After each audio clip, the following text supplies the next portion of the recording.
Well, good evening and welcome to Tucker Carlson Tonight. Earlier this week, as you doubtless saw, Kathy Griffin released a video of herself posing with a bloody mannequin head made up to look like President Trump. Well, as comedy, it failed completely. Nobody thought it was funny. As performance art, it was lame, least creative stunt of the week by far. As a political statement, it didn't even make any sense, but it did have the effect of briefly making Griffin famous again, and of course that was likely the whole point. Today, Griffin elbowed her way back into the news cycle, holding a press conference with celebrity misery chaser Lisa Bloom. Here's part of what she said.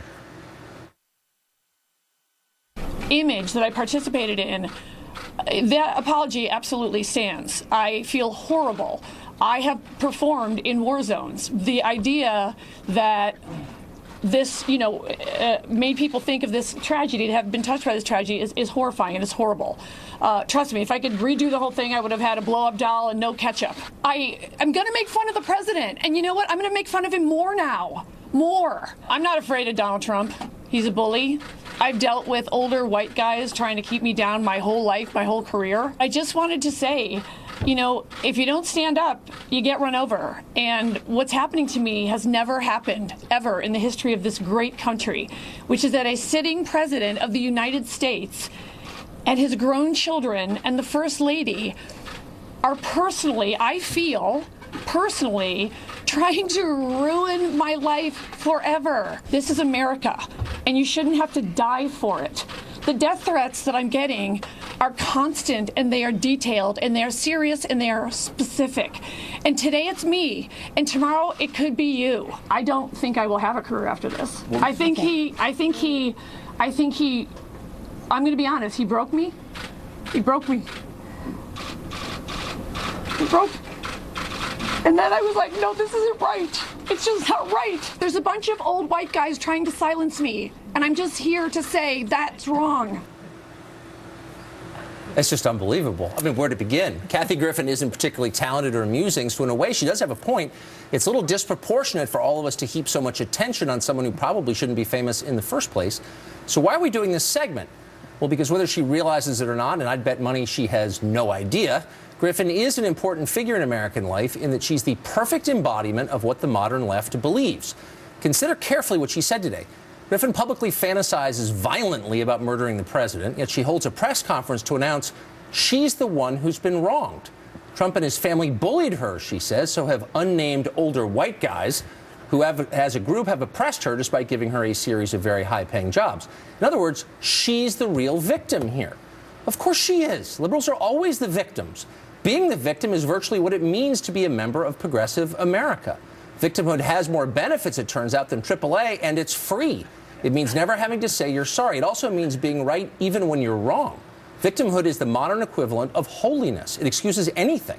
That's why liberals will say almost anything, no matter how ludicrous, to get it.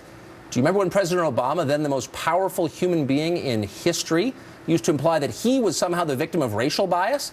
Did you catch Hillary Clinton the other day? A woman so rich and pampered she hasn't driven her own car in 30 years, complained that sexism prevented her from becoming even richer and more pampered. Before you laugh, remember that overpaid sports figures make these kinds of claims all the time. So do entertainers and, embarrassingly, even TV anchors, and now even third-rate, unfunny comedians. We see a trend here because there is one. Wait, if the most powerful and richest people on the planet can be victims, who can't be a victim? Good question. The most remarkable thing about victimhood is that it allows the alleged victims to commit the very offenses they are complaining about. They'll punch you in the face and accuse you of assault, or more specifically, smash you in the head with a bike lock and then complain you're making them feel unsafe. They'll crush a Bible club at a school they've never even been to, then tell you that other people's beliefs oppress them. They'll take over a college campus, forcing spineless administrators to enact every one of their demands, and then claim to be powerless victims of a climate of racism. In the name of pluralism, they'll conduct nationwide witch hunts for Christian-owned small businesses, trying to shut them down if they don't violate their own faith. They'll throw illiterate refugees into cash-strapped public schools and call you a bigot for questioning it, all while they flee to $50,000 a year private schools for their own kids. And, of course, they'll fly private even as they berate you for destroying the world with your SUV. It used to be that the point of running a country was to make things better for the people who lived there. That has changed. Now the goal, and it's almost explicit, it was to achieve moral superiority over the population, often while making their lives worse. It's quite a trick, and victimhood makes it possible. Ann Coulter is a writer and a thinker and nobody's victim. She's also about twice as funny as Kathy Griffin, and she joins us now. So victimhood is like a magical elixir that makes any kind of behavior possible, justifies any kind of overreach or cruelty. It's like the perfect tool. Yes, that was the theme of my book, Guilty, how victims had turned themselves into the aggressors and they thereby went around creating other victims. Victims are the biggest bullies in the country now. If you claim victimhood status, you have to leap out ahead and claim he who claims offense first wins. But it's really gotten so much more extreme, particularly with Trump. Particularly with global warming. It's just become this druidical religion of the left. Although it was great, I love seeing the clips from Kathy Griffin's press conference today. I noticed that none of the networks showed it, whereas Fox News carried it live. But it was just, I mean, part of it was you couldn't turn away. Right. It had a car crash quality to it. But it was so revealing of a mindset and a worldview. And Lisa Bloom kind of standing behind her, of course, needless to say, because her mom wasn't available, I guess, Gloria Allred. But she betrayed no sense of self-consciousness when, at a news conference to apologize for this act of rhetorical violence, she also weeping about herself. Yes, and said that this is the first time anyone's been attacked by a president. Maybe she hasn't heard of, Kathleen Willey, Paula Jones, Linda Tripp. Matt Drudge was the first person sued by someone working in a White House. No, of course people have been attacked by White House, and I don't think it's an attack for Trump just to comment that his 10-year-old son had seen that disgusting image that wasn't funny and wasn't interesting, and she was just so smug and thought it was so funny. Well, one of our favorite reporters here, James Rosen, got surveilled by the last administration. Now, the person I felt saddest for, in addition to just all 325 million Americans having to watch this, was Kathy Griffin's mom, and apparently she has a mom, and she's not in step with her daughter. Here's what Kathy Griffin said about her at the press conference. Fox News ain't got nothing on me. Although I think you should know, my mother, who thinks Fox News is real, is not speaking to me because she's in love with Tucker Carlson. So I'm even in trouble with my mother. So don't worry, everyone hates me. I don't want to be mean, but you think that's the real reason her mother's not speaking to her? I actually couldn't hear that. What did she say?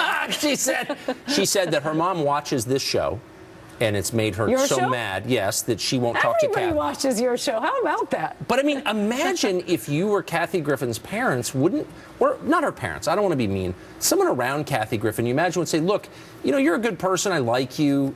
Don't continue to humiliate yourself in public. Does nobody have people they can listen to? No, I'm particularly doing that. We were all wondering. I mean, she must have had, and now we see there's a whole video of it, photographers, makeup artists, and there was no one to say this isn't a good idea. Right.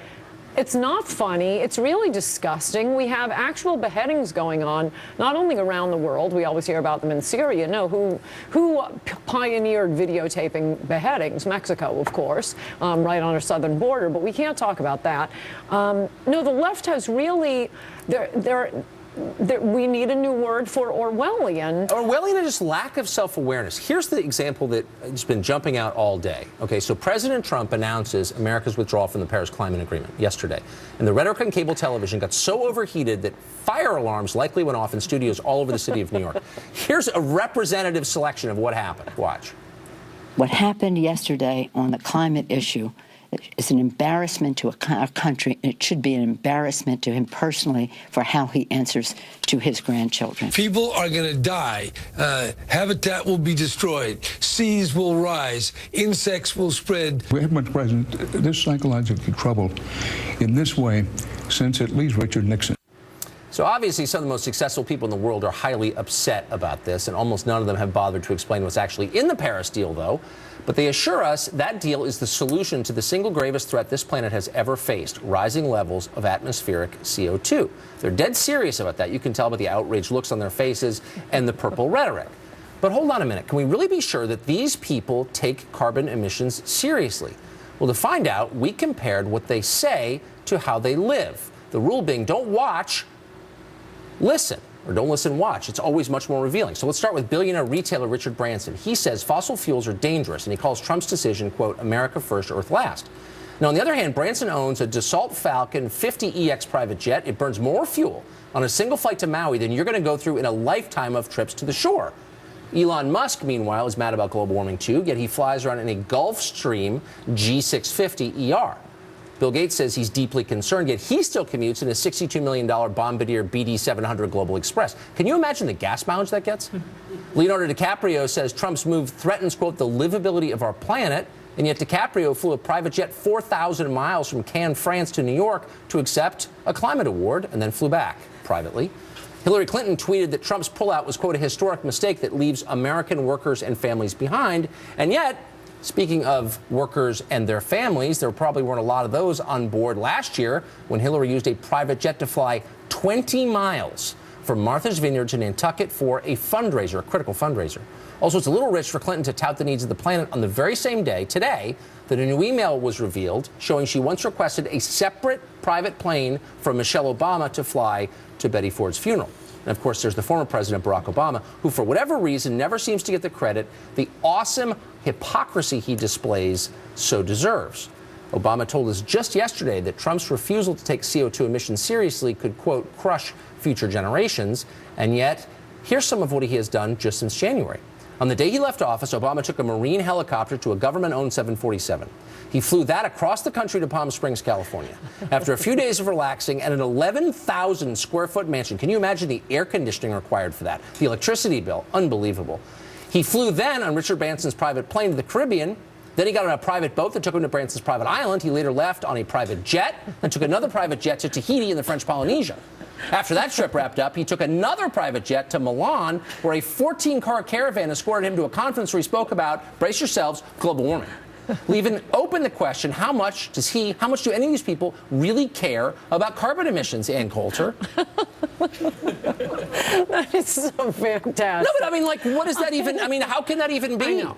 No, I know. And it isn't like the hypocrisy that conservatives can sometimes be caught with. We know we're all sinners. Sometimes Christian conservatives aren't going to live up to that. But it's these things you can't say, oh, I slipped. When a televangelist gets caught doing something immoral, they cry and they apologize. Maybe they do it again. Maybe it's hypocrisy. I'm not defending it. But it's not. But there's a recognition. This would be like your Christian conservative running a brothel as his job. And then not apologizing for it and saying, I bought brothel offsets to make it okay. Right, and we've been being we've been being told since, only by Al Gore since 1992 that if we don't act instantly, the planet will be, it's a catastrophe, it'll be over. I mean, this shows, how long ago was that movie, The Day After Tomorrow? That has to at least be a decade old. When Jake Gyllenhaal was hiding in the New York Public Library. But we didn't do any of this stuff. So it's, 30 years with Al Gore. It's 10 years from The Day After Tomorrow. And nothing ever seems to happen. That's why lots of us in America don't believe this global warming. But let's say, but they don't believe it either. They don't believe it either. This proves they don't believe it either. Look, I'm not questioning climate science. I'm not even weighing in on that. I'm merely saying if you tell us that CO2 emissions are destroying the world and you're flying a private jet, it's obviously not about CO2 emissions for you. What is it really about? Oh, power control, keeping the little people down. They want us to live like Drew. It is part of their Druidical religion because they don't have a real religion. Huh. I'm beginning to think you're right. For those of you who follow my Twitter feed closely, you know that what I really care about is Donald Trump building the wall. But after the Paris Accord thing yesterday, I was watching TV because I was packing, and it was so hilarious. And I realized it really is a religion for them. He has challenged their religion. I know. He's an apostate and they want to burn him. Ann Coulter, thank you for that. Thank you. Well, the Paris meltdown seems silly, but not everyone is laughing. Up next, we'll talk to someone who says President Trump is going to kill us all if he's not stopped immediately. Kind of a moderate position. Also, the nation of Macedonia is the size of Maryland, has fewer people than the city of Houston, and yet Hillary Clinton says the people of this tiny nation subverted an entire presidential election. We're getting to the bottom of that claim tonight. We're getting forensic on Macedonia. We'll be right back.